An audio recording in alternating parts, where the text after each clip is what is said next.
Të dashur bashkëtetar, jam sot në këtë komunikim në orë të vonë dhe në një konferencë të jashtëzakonshme për shtyp për të dënuar me forcë shoqërimin me dhunë nga policia e shtetit të kandidatit për deputet të Partisë Demokratike Aleanca për Shqipëri Mallështore, zotit Fation Semanjaku. Ky akt i paprecedent i policisë së shtetit është qartazi dhe mirëfilltazi një pengim i kandidatëve dhe subjekteve zgjedhore për të bërë të qetë fushatën në mënyrën dhe formën e tyre. Kandidati Semanjaku është penguar fillimisht nga bandit me uniformë të korruptuarit në kryet Bashkisë Fierit Armando Subashi, që të ushtroi veprimtarinë e tij elektorale përmes stendave, që janë forma më demokratike në gjithë botën e komunikimit me qytetarët.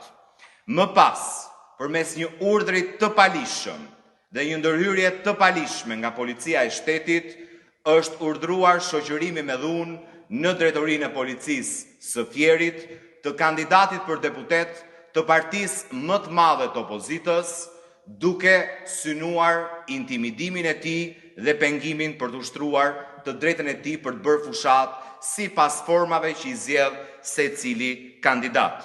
Ky akt përbën një tejkalim të pashëmbullt të ndarjes mes shtetit dhe partisë.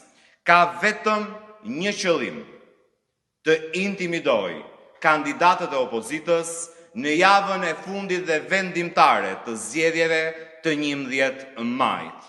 E vërteta është që asnjë nga kandidatët e Partisë Demokratike dhe Aleancës për Shqipërinë Mallështore në qarkun e Fierit as nuk intimidohet, as nuk impresionohet nga shkelja brutale e ligjit nga ana e punojësve të veshur me uniformën e punojësit policisë shtetit. Qëllimi i tyre në fakt nuk është të intimidojnë një javë përpara zgjedhjeve mua apo kolegët e mi kandidat për deputet, por mes dhunës ushtruar ndaj kandidatëve për deputet kanë një qëllim: të intimidojnë dhe friksojnë qytetarët e qarkut të Fierit që të votojnë të lirë dhe të bëjnë zgjedhjen e tyre në mënyrë demokratike dhe pas një shtrëngim pas një jave në 11 maj. Sot dua t'i jap një parajmërim të prerë drejtuesve të policisë në qarkun e Fierit. Në mënyrë të përsëritur, keni provokuar kandidatët për deputet të opozitës në qarkun e Fierit. Në mënyrë të përsëritur, ne kemi të dhënat cilat i kemi depozituar, që jeni përfshirë direkt në fushat për llogari të një të korruptuar dhe kriminele si Belinda Balluku.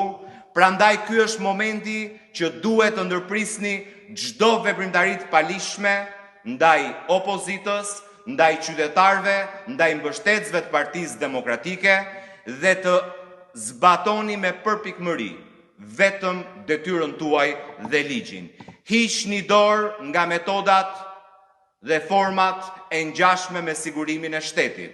Hiqni dorë nga përdorimi politik për të friksuar opozitën dhe qytetarët opozitar. Hiqni dorë nga veprimet kriminale.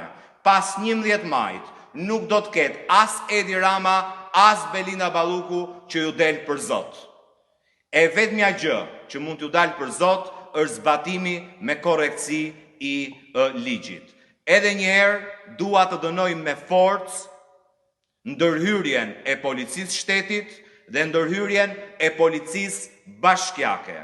Sigurisht që të dyja këto instanca shtetërore kanë konsumuar qartësisht veprën penale të pengimit subjekteve zgjedhore për të ushtruar qetë fushatën e tyre elektorale me metoda demokratike që përdor çdo vend i lirë në mbar botën. Për këtë arsye, çdo punonjës policie dhe çdo gangster me uniformën e dhuruar nga Armando Subashi do të përgjigjet penalisht për dhunën e ushtruar ndaj kandidatit të opozitës.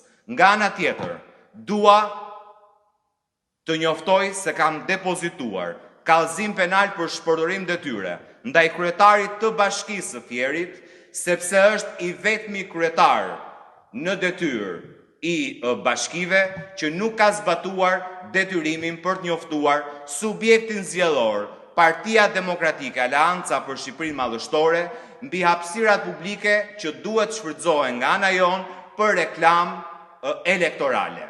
Si që shikoni në gjithë qytetin, Partia Socialiste vendos reklama elektorale dhe bën fushatën si që ajo e dëshiron, pa asnjë ndërhyrje.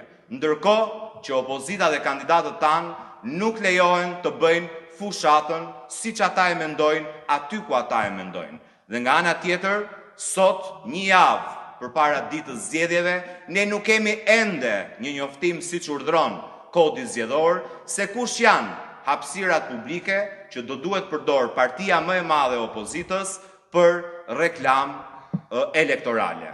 Për këtë arsye, kallëzimi i parë për shpërdorim detyre është dorëzuar, nesër që në mëngjes do dorëzohet edhe kallëzimi për pengimin e subjekteve zgjedhore, qoftë ndaj policisë bashkiake dhe kryetarit bashkisë Armando Subashi, qoftë ndaj drejtuesve apo punojësve të policisë që janë përfshirë në rrëmbimin kriminal të kandidatë të opozitës dhe pengimin për disa orë të tij për të ushtruar i lirë fushatën zgjedhore. Dhe sfundmi, një apel për kryetarin e bashkisë, gjej një herë lekët e parkimit në qendër të qytetit që nuk din askush në xhepat e kujt kanë shkuar, pastaj hap syt se ku kandidatët tanë bëjnë fushat dhe çfarë fushate bëjnë. Bën mirë ti gjesh ku i ke lekët, se të kanë humbur, pastaj të shofësh stendat dhe reklamat tona në këtë javë vendimtare të zgjedhjeve. Ju e thatë që janë raste të përsëritura. Mund të na përmendni disa nga rastet? E kam bërë denoncimin për katës, një familjar i kandidates tjetër tonës, zonjës Silva Hasa, i cili gjithashtu ju që Në lidhje me një tendi që keni patur në qendër të qytetit të Vjet, mund të na thoni si është e vërtetë ajo kësaj ngjarje? e njëjta situatë, po përgjigjem unë për lehtësi komunikimi, e njëjta situatë që ka ndodhur edhe sot. Pra kandidatët tanë po pengohen të bëjnë fushat zgjedhore sipas formave demokratike që ata zgjedhin. Ju jeni dëshmitar që në qytet prej disa ditësh, disa partitshka të vogla nuk kanë lënë shesh publik pa vendosur tenda. Të vetmet kandidat, por ata ndihmojnë Edi Ramën që ndrojnë pushtet.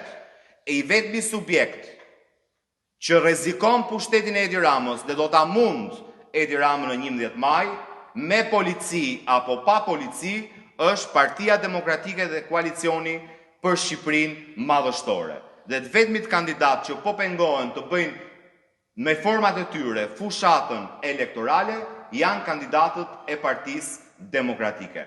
Ta harrojnë që mund të intimidojnë kandidatët tanë, ta harrojnë që do mund të ushtrojnë presion ndaj qytetarëve, ndaj mbështetësve tanë, ndaj strukturave të Partisë Demokratike. Faleminderit.